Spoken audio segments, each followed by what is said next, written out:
የሰው ልጅ በአጠቃላይ ተሰብስቦ እንደ አንድ ሷሊህ ሰው ሆኖ አላህን ሲገዛው ሲውል ቢያድር ከአላህ ስልጣን ላይ ምንም አይጨምርለትም። የዒባዳ ምንነት ያልገባው ሰው ምን ያደርግልናል ታዲያ ዒባዳ ይላል። እኔ ግን የምጠይቀው ጥያቄ ምግብ ምን ያደርግልሃል? እኛም አላህን እያወቅነው በመጣን ቁጥር ፈጣሪያችንን እያወቅን በመጣን ቁጥር ለሱ የምንሰጠው ከበሬታ የተለየ ይሆናል። የኛ ጌታ የሚሞት የሚጠፋ አይደለም፣ የሚወለድ አይደለም። ጌታችን ማን ነው? ቁል ሁወ አላሁ አሐድ። ተወለደ ካል ማህፀን ውስጥ ሊገባ ነው። በማህፀን ከእንደገና በመጸዳጃ በኩል ሊወጣ ነው። አላህ ከዚህ የጸዳ ነው። የሰው ልጆች እኮ ደካሞች እኮ ነን። ጥሩ ነገር በልተን ምን አድርገን የምናስወጣለን? ቆሻሻ አድርገን እኮ እናስወጣለን። አረ ይበላል ከተባለ በልቶ በኋላ ምን አለ ማለት ነው? መጸዳዳት አለ ማለት ነው። ስለዚህ የሚበላ የሚጸዳዳ ጌታ ሊሆን አይችልም እያለ ነው አላህ። ቢስሚላህ ራህማን ራሂም አልሐምዱሊላህ ረቢል ዓለሚን ወሰላቱ ወሰላሙ ዐላ አሽረፊል አንቢያ ወልሙርሰሊን ነቢይና ሙሐመድ ወዐላ አሊሂ ወሰሕቢሂ አጅመዒን ረቢ ሽረሕ ሊ ሰድሪ ወየስር ሊ አምሪ ወሕሉል ዑቅደተ ሚን ሊሳኒ የፍቀሁ ቀውሊ ربي بك استعنت فاعني وعليك توكلت فلا تكلني يا حي يا قيوم برحمتك نستغيث أصلح لنا شأننا كله ولا تكلنا إلى أنفسنا طرفة عين ولا أقل من ذلك. أحبتي في الله أحييكم بتحية الإسلام السلام عليكم ورحمة الله وبركاته. الحمد لله زاري سوستن على ليت جمرنا في رمضان ليت سوستن على ليتنو الحمد لله لا الله كمسكانه وجمنا كرونا قريل لهم الحمد لله ትልቅ ኒዕማ ነው። ረመዳንን አግኝተን መጾም በሱ ውስጥ የቻልነውን ያክል ደግሞ ዒባዳ ለማድረግ መሞከር ትልቅ የአላህ ጸጋ ነው። አንድ ሰው ከአንድ ጓደኛው ጋር በአጀል ወደ ኋላ ከተአኸረ ረመዳንን በማግኘት ብቻ ደረጃው ከፍ ይላል። በረሱል ሰለላሁ ዐለይሂ ወሰለም ጊዜ ሁለት ጓደኛሞች አብረው የነበሩ ጓደኛሞች አንዱ ፊ ሰቢልላህ በጅሃድ ላይ ሸሂድ ሆነ። አንደኛው ደግሞ ከሱ ቆይቶ የተወሰኑ አመታቶችን አላህ እድሜ ሰጥቶት ቆይቶ በኖርማል ሞት ሞተ። በጅሃድ ላይ ሳይሆን በኖርማል ሞት ሞተ። ከዛም በኋላ አንድ ሰው በህልሙ ሁለቱንም አያቸው። ይሄኛው በኖርማል ሞት የሞተው ደረጃው ከፍ ብሎ ትልቅ ደረጃ ላይ ደርሶ ጀነት ውስጥ ሲያየው ተገረመ እና ለረሱል ሰለላሁ ዐለይሂ ወሰለም ነገራቸው። ረሱልም ሰለላሁ ዐለይሂ ወሰለም ምን አሉ? ይህ የዘገየው ሰውዬ አላህ እድሜ ሰጥቶት የዘገየው ሰውዬ ብዙ ረመዳኖችን አልጾመም ወይ አሉ። ረመዳን በዛ በረመዳን ላይ የሰራው ኸይር ስራ በጅሃድ ከሞተው ሰው እንዲበልጥ አደረገው ማለት ነው። ስለዚህ ረመዳንን አላህ መወፈቅ ማለት ትልቅ እድል ነው። አልሐምዱሊላህ ስንት ሰዎች እንደተመኙት ሳይደርሱ ብዙ ሰዎች ሂደዋል። ስለዚህ ጥንቃቄ ማድረግ ይኖርብናል። ረመዳን ደርሶ ደግሞ ዝም ብለን እንዳናባክነው ጥንቃቄ ማድረግ አለብን። በዒባዳ መጠንከር አለብን። አንድ ቦታ ላይ ወይንም አንድ ጊዜ ላይ መገኘት ብቻውን ዋጋ የለውም። እንደውም ሁጃ ሊሆን ይችላል። ብዙ ሰው በአሁኑ ሰዓት ረመዳን ላይ ወደ መካ ለመሄድ ጉጉት አለው አይደለ? ሁላችንም ጉጉት አለን። አላህ ይወፍቀን። መካ ትልቅ ቦታ ስለሆነ አጅሩ በጣም የተደራረበ ስለሆነ ግን እዛ ቦታ ስለተገኘን ብቻ አጅር እናገኛለን? እንደውም ወንጀል ተሸክመን ልንመለስ እንችላለን። ረመዳንም ለመድረስ ሁላችንም ጓጉተናል። ረመዳን የደረሰ ሁሉ ግን አጅር ያገኛል? ረመዳን ላይ የሰራበት ነው። ካልሆነ ያ ሁሉ ሁጃ ይሆንብናል፣ አላህ ፊት የምንጠየቅበት ይሆንብናል ማለት ነው። ስለዚህ ያ እንዳይሆን መስራት ይጠበቅብናል። ለመስራት ደግሞ ለማን ነው የምንሰራው የሚለውን ማወቅ ትልቅ ነገር ነው።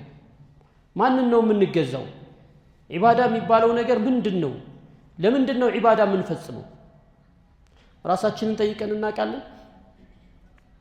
ለምንድነው ዒባዳ የምናደርገው? ለአላህ ይጠቅመዋል? የኛ እየሰገድን ማደር፣ የኛ መጾም፣ የኛ ሐጅ ማድረግ ለአላህ የሚጠቅመው ነገር አለ እንዴ? የለም። የሰው ልጅ በአጠቃላይ ተሰብስቦ እንደ አንድ ሷሊህ ሰው ሆኖ አላህን ሲገዛው ሲውል ቢያድር ከአላህ ስልጣን ላይ ምንም አይጨምርለትም። የሰው ልጆች አጋንንትም ሁሉም ተሰብስቦ ደግሞ አመፀኛ ኃይለኛ አመፀኛ ሰው አይነት ሆነው ሁሉም በአመት ቢሞሉ ከአላህ ስልጣን ምንም አንጎዳው። ስለዚህ ለምንድን ነው ዒባዳ የምናደርገው? ዒባዳ የምናደርገው ለራሳችን ነው። ዒባዳው ለራሳችን ነው የሚጠቅመን። አንዳንድ ሰው የዒባዳ ምንነት ያልገባው ሰው ምን ያደርግልናል ታዲያ ዒባዳ ይላል። እኔ ግን የምጠይቀው ጥያቄ ምግብ ምን ያደርግልሃል? ስለ ምግብ ጠይቀን እናውቃለን? ለምን እንበላለን? ምን ያደርግልናል መብላት መመገብ? ይሄን ጥያቄ እንዳላነሳው ሁሉ ዒባዳም እንደዛው ነው። የሰው ልጅ ሲፈጠር በሁለት አይነት ነው የተፈጠረው። ይሄ ጀሰዳችን አለ፣ ሰውነታችን አለ። ሁለተኛ መንፈሳዊ የሆነ ደግሞ አካል አለን ውስጥ። ሁለቱም ምግብ ይፈልጋሉ። የዚህ አካላችን ይሄ የምንበላው ምግብ እሱን ያጠነክራል አካላችንን። ዒባዳ ደግሞ መንፈሳችንን ያጠነክርልናል። የውስጥ ማንነታችንን ስብዕናችንን የምንገነባበት የምንጠነክረው በዒባዳ ነው ማለት ነው። ሁለቱም ተመሳሳይ ናቸው። አንድ ህፃን ልጅ ከተወለደ በኋላ ያደገ ሲመጣ ከተወለደበት ጊዜ ጀምሮ የሚመገበው የምግብ አይነት እኮ የተለያየ ነው አይደል? ገና እንደተወለደ ምንድነው የሚያደርገው? የእናቱን ጡት ነው የሚጠባው። አንድ ህፃን ልጅ እንደተወለደ ጉርሻ ላጉርሰው ምግብ ጠቃሚ ነው ብለህ ምግብ ብታጎርሰው ይችላል መጉረስ? አይችልም። አቅሙ አይደለም። አይጥመውም፣ አይጣፍጠውም። እንደውም ይጎዳዋል፣ ሊገለውም ይችላል። ለዛ ለህፃን ልጅ አዲስ ለተወለደ ልጅ ወተት የእናት ወተት ነው የሚያስፈልገው። ቀስ እያለ ያደገ ሲመጣ ምግብ እየተላመደ ይመጣል። ከዛ በኋላ ደግሞ እንደ ሰውነቱ ጥንካሬ ስፖርተኛ ከሆነ ብዙ ምግብ ይፈልጋል፣ ደከም ያለ ከሆነ እንዳቅሙ ይፈልጋል አይደል? ጥሩ እንቅስቃሴ የሚያደርግ ሰውንና ኖርማል ዝም ብሎ ልፍስፍስ የሆነን ሰው እኩል ምግብ ብሉ ብትላቸው ሊበሉ ይችላሉ? አይችሉም። ዒባዳም እንደዛው ነው። ዒባዳ በትንሹ ጀምሮ ሰው ልጅ እየተለማመደ መምጣት አለበት። እየተለማመደ ሲመጣ ውስጡ መንፈሱ እየተገነባ ይመጣል፣ እየጠነከረ ይመጣል። የዒባዳን ጥፍጥና እያገኘው ይመጣል። ሌሊቱን ቁመው የሚያድሩ ሰዎች አሉ። ደስታ ነው የሚጨምርላቸው። ፈርዱን በግድ የሚሰግድ ሰው አለ ደግሞ። ይሄ የሁለቱ ልክ ምግብ ላይ እንዳለው ልዩነት የዒባዳም ልዩነት አለ ማለት ነው። ይህንን ጥንካሬ እንድናገኝ ምግብ በደንብ እንድትመገብ ቅድም እንዳልነው ከልጅነትህ እየተማርክ እየሰራህ ስፖርት እየሰራህ እየጠነከርክ ከመጣህ ምግብ ፍላጎትህ እየጨመረ እንደሚመጣ ሁሉ የዒባዳ መንፈሳችን ደግሞ በደንብ እየተቀለበ ጥሩ ጥንካሬ እንዲኖረው ጌታችንን ማወቅ የመጀመሪያው ነው። ማንን ነው የምንገዛው? የምንገዛውን አካል ስናቅ የዛን ጊዜ ዒባዳው ይጣፍጠናል። ብዙ ጊዜ የምትወደውን ሰው የምታከብረውን ሰው ሲመጣ ስታየው እንዴት ነው የምትቀበለው? ዝም ብለህ ተቀምጠህ እንደዚህ ብለህ እጅህን ዘርግተህ ነው ሰላም የምትለው? እንደ ሰውየው ቀድር አንተ ጋር ባለው ደረጃ ሰውየውን በጣም ታከብራለህ፣ ትነሳለህ፣ ትስመዋለህ፣ ትወደዋለህ፣ ውዴታህን ትገልጽለታለህ በእውቀትህ ደረጃ ማለት ነው። እኛም አላህን እያወቅነው በመጣን ቁጥር ፈጣሪያችንን እያወቅን በመጣን ቁጥር ለሱ የምንሰጠው ከበሬታ የተለየ ይሆናል። ጌታችን ማን ነው? ጌታችንን ማወቅ ያስፈልጋል። ጌታችን ከመጥፎ ነገር ሁሉ የጸዳ ነው። ጌታችንን ለማወቅ ሁለት መንገዶች አሉ። አንደኛው መንገድ እሱ የፈጠራቸውን ፍጡራቶች መመልከት ነው። አላህ የፈጠራቸውን ነገሮች በአጠቃላይ ባስተነተን ቁጥር ኢማናችን እየጠነከረ የአላህን ኃያልነት በልባችን ውስጥ እያረጋገጥን ይመጣል። ኢነ ፊ ኸልቂ ሰማዋት ወልአርድ ወእኽቲላፊ ሌይሊ ወነሃር ለአያት ሊኡሊል አልባብ። እነዛ ኡሉል አልባቦች የትኞቹ ናቸው? الذين يذكرون الله قياما وقعودا وعلى جنوبهم ويتفكرون في خلق السماوات والأرض ربنا ما خلقت هذا باطلا سبحانك فقنا عذاب النار. እነዛ የሚያስተነትኑ ሰማይን ምድርን እያዩ አላህን የሚያጠሩ የአላህን ኃያልነት የሚያረጋግጡ እኔ እናንተ እኮ ብሎ ማለት በጣም ደካማ ፍጥሮች ነን። አላህ የፈጠራቸውን ግዙፍ ፍጥሮች ስንመለከት ከአንድ ውቅያኖስ ውስጥ የሚወጣን አሳ ነባሪ እስኪ ልብ ብላችሁ ተሰሙት። ትልልቅ አሳ ነባሪዎች ክብደታቸው በቶን ትልቅ ቶን የሚመዝኑ ትልልቅ ውቅያኖስ ውስጥ የሚኖሩ ለትልልቅ መርከቦች ስጋት የሆኑ እነዛን ሁሉ እየቀለበ አንዱ ብቻ የሚመገበው በስንት ቶን ነው የሚመዘነው? በቀን ውስጥ የሚበላው ደግሞ ምንድነው? አላህ የሚረዝቀው ለዛ ለሁት ስጋ ነው የሚመግበው እኮ ተመልከቱ። ሱቅ የለውም፣ እርሻ የለውም። ይሄ አሳ የሚያተርፈው የሚነግደው የሚሸጠው የሚለውጠው የለውም። እዛው ውቅያኖስ ውስጥ አርጎ አላህ በከፍተኛ ቶን የሚመዘን በየቀኑ ይቀልበዋል። سبحان الخالق هذا خلق الله فأروني ماذا خلق الذين من دونه الله እነዚህ የኔ ፍጥረታቶች ናቸው እስኪ ከአላህ ውጭ የምትገዟቸው የፈጠሩትን እስኪ ያሳዩኝ ይላል። ከአላህ ውጭ ያሉ መፍጠር አይችሉም። ስለዚህ አይምሮአችንን እናስተንትን፣ ጌታችን ጋር እንተዋወቅ። ነብዩላህ ኢብራሂም ህዝቦቻቸውን ሲያስተምሩ የአላህን ኃያልነት ለማሳወቅ የተለያዩ ተፈኩር እንዲያደርጉ ይጋብዙ ነበር። فلما جن عليه الليل راى كوكبا ሌሊቱ በጨለመበት ጊዜ ነብዩላህ ኢብራሂም ኮከቦች ሲወጡ አምረው ደምቀው ሲታዩ ህዝቦቻቸው በተሰበሰቡበት ምን አሉ? هذا ربي ይሄ ተዋበ ነው። እዚህ የሚያምር ሰማይ ላይ ፈንጥቆ ወጥቶ ኃይለኛ ብርሃን ሰጥቶ የምታዩት ኮከብ ይሄ ጌታዬ ነው አሉ። ያስተማሯቸው ነው እንጂ ጌታዬ ነው እያሉ አይደለም፣ ግን ለማስተማር ነው። هذا ربي فلما أفل قال لا أحب الآفلين يا ኮከብ በገባ ጊዜ በጠፋ ጊዜ ህዝቦቻቸው የሰሙ አረ የሚጠፋማ ጌታ የለኝም እኔ የሚጠፋ ጌታ አልወድም አሉ። ጌታ የሚጠፋ አይደለማ፣ ጌታ ዘውታሪ ነው። ጌታ የሚሞት አይደለም፣ ጌታ የሚወለድ አይደለም። فلما رأى القمر بازغا قال هذا ربي فلما أفل قال لئن لم يهدني ربي لأكونن من القوم الضالين ከኮከቦቹ ደግሞ ጨረቃ ገዘፍ ብላ ስትወጣ ይሄ ጌታዬ ነው አሉ። ደግሞ አሁንም ስትጠፋ አረ ጌታዬ እንደው ቀጥተኛውን ባይመራይ ኑሮ እኮ ከተሳሳቾች ሆን ነበር አሉ ነብዩላህ ኢብራሂም። ህዝቦቻቸው እንዲያስተነትኑ ነው፣ አይምሮ እንዲሰራ ነው። فلما رأى الشمس بازغة قال هذا ربي هذا أكبر ፀሐይ ወጣች ደግሞ ጧት ላይ ፀሐይ ስትወጣ አረ ይሄማ ትልቅ ነው በጣም ይሄ ነው ጌታዬ ያሉ።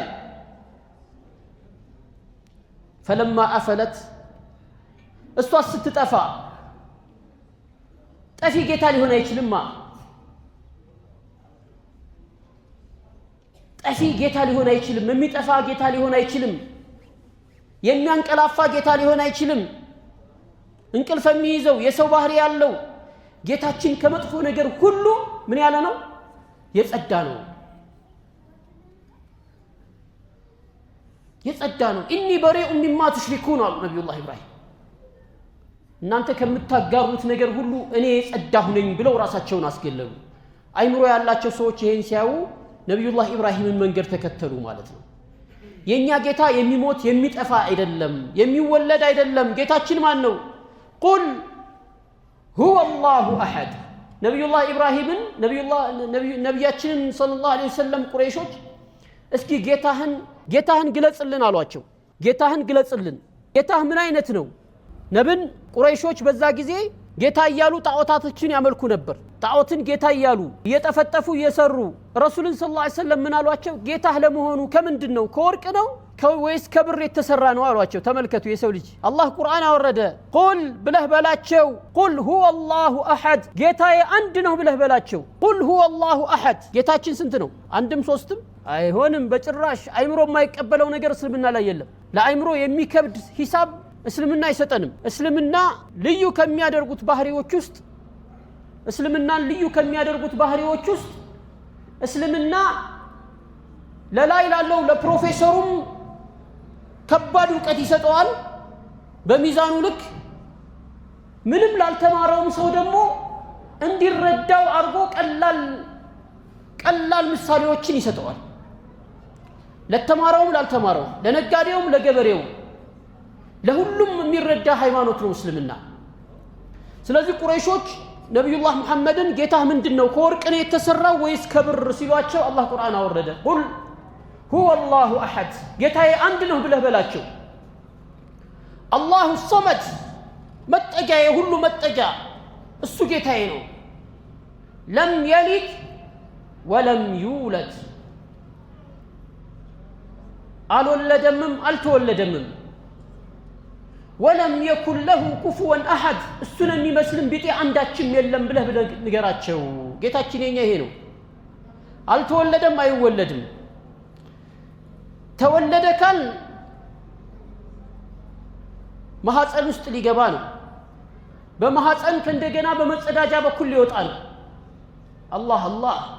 አላህ ከዚህ የጸዳ ነው አላህ ከዚህ የጸዳ ነው ንጹህ ጌታ ነው እኛ የምናመልከው ጌታ ወለደም ካል የሚወልዱ ነገሮች ለምንድን ነው ራሳቸውን ለመተካት ስጋት ስላለባቸው ጭንቀት ስላለባቸው ነው የሚወልዱት አላህ ከስጋትና ከጭንቀት የራቀ ነው ሰው ልጅ እኮ ልጅ ሲወልድ ምንድነው የሚለው ሳረጅ መጦሪያዬ ስሞት ቀባሪዬ ብሎ እኮ ነው ልጅ የሚወልደው አይደል አላህ ግን ከዚህ የጸዳ ነው ጧሪም አይፈልግም ቀባሪም አይፈልግም አይሞትም ዘወትር ኗሪ የሆነ ጌታችን ነው ማለት ነው ስለዚህ የምንገዛው ጌታ ከጎዶሎ የጸዳ የማይወልድ የማይወለድ የማይበላ የማይጠጣ መብላት መጠጣት እኮ ድካም ነው ለዛ ብሎ አላህ ምን ይላል መልመሲህ ኢብኑ መርየም ኢላ ረሱሉን ቀድ ኸለት ሚን ቀብሊሂ الرسل ዒሳ ኢብኑ መርየም ወይንም ኢየሱስ እኮ ከሱ በፊት ያለፉ እንደነበሩ መልእክተኞች እንጂ ሌላ አይደለም ከሱ በፊት ያለፉ የነበሩ መልእክተኞችን አይነት ትእዛዝ ይዞ ነው የመጣው እሱም መልእክተኛ እንጂ ጌታ አይደለም ይለናል አላህ መልመሲህ ኢብኑ መርየም ዒሳ ኢየሱስ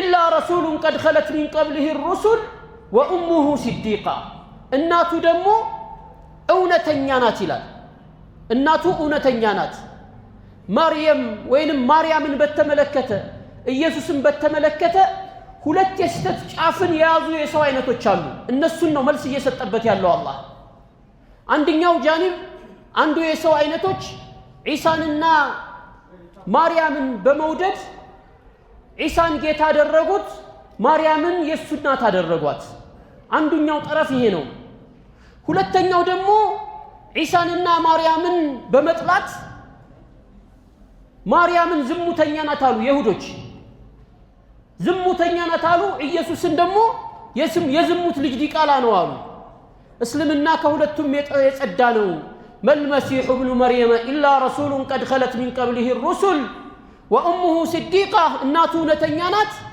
ካና ያእኩላን الطعام ሁለቱም ልጅም እናትም ምግብ ይበሉ ነበር ብሎ ቁርአን ጠቀሰ ምግብ ይበሉ ነበር ማለት ለምንድን ነው የሰው ልጆች እኮ ደካሞች እኮ ነን ጥሩ ነገር በልተን ምን አርገን እናስወጣለን ቆሻሻ አርገን እኮ እናስወጣለን አይደል ይበላል ከተባለ በልቶ በኋላ ምን አለ ማለት ነው መጸዳዳት አለ ማለት ነው ስለዚህ የሚበላ የሚጸዳዳ ጌታ ሊሆን አይችልም ይያለን ነው አላህ ጌታችንን አላህ ያሳውቀን ጌታችንን አውቀን በትክክል የምንገዛ ሰዎች አላህ ያድርገን ወገኖቻችንንም አላህ ሂዳያ አላህ ይስጥልን ቀጥተኛ መንገድ የሚገቡ አላህ ያድርግልን ወደ ቀጥተኛው መንገድ አላህ ያመላክትልን ሐቂቃ ሁላችንም ሐላፊነት አለብን ሙስሊም ያልሆኑ ሰዎችን ወደ እስልምና የመጥራት የእስልምናን ኮንሴፕት የእስልምናን ሐሳብ የማስፋፋት ግዴታ አለብን አላህ ምን ተነከረ አላህ ያድርገን እስልምናን ለራሳችን አውቀን የምናሳውቅ ሰዎች አላህ ያድርገን በእስልምና ላይ ኑረን በእስልምና ላይ ወደ አኺራ የምንሄድ ሰዎች አላህ ያድርገን የእስልምና ፍቅር አላህ ይስጠን የዒባዳ ፍቅር አላህ ይስጠን ዒባዳ ምንወድ አላህን መገዛት የምንወድ አላህ ያድርገን اللهم إنك عفو كريم تحب العفو فاعف عنا اللهم إنك عفو كريم تحب العفو فاعف عنا ربنا آتنا في الدنيا حسنة وفي الآخرة حسنة وقنا عذاب النار سبحان ربك رب العزة عما يصفون وسلام على المرسلين والحمد لله رب العالمين والسلام عليكم ورحمة الله وبركاته